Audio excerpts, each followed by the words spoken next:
Our Secretary General called us last night that there was a change of time, and we had already scheduled a meeting, so I apologize for that.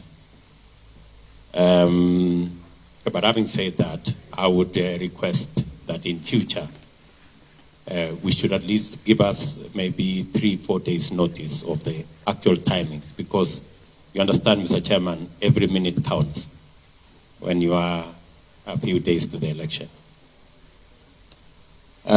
Secondly, we have participated in elections. This is not different from all the other elections we participated in. We believe that the IEBC has built sufficient capacity to handle this election. All we want, Mr. Chairman, is what you're doing. Engagement, continuous engagement. We will continuously engage your technical team with our technical team. And sometimes when we criticize, it's not because we have any issues. It's because we want to do the right thing. You know,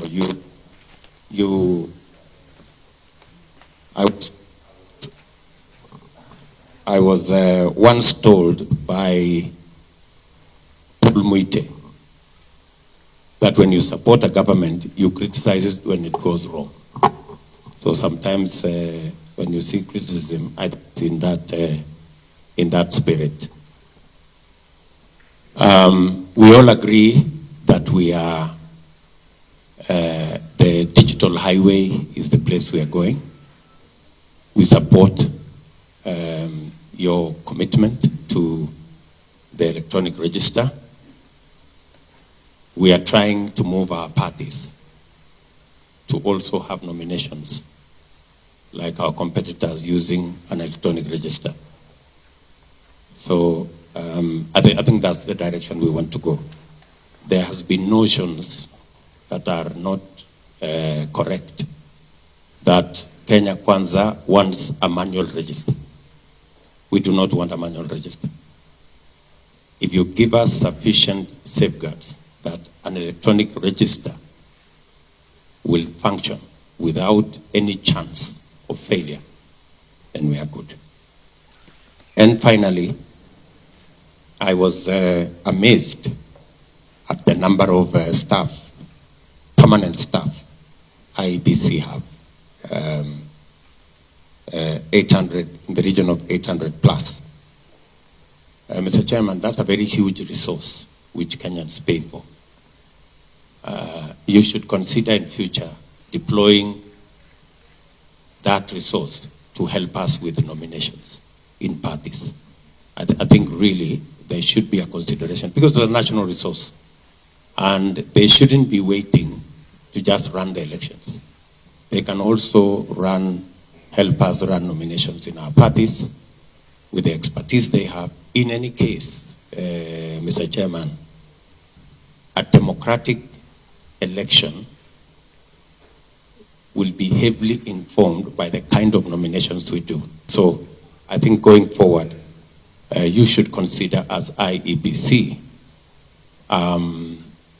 working with political parties so that we can leverage more on the resource you have, which is a public resource, to assist grow political parties as institutions of governance. That because I believe that the strength of a democracy is dependent on the strength of the democratic institutions, including political parties that exist. Finally,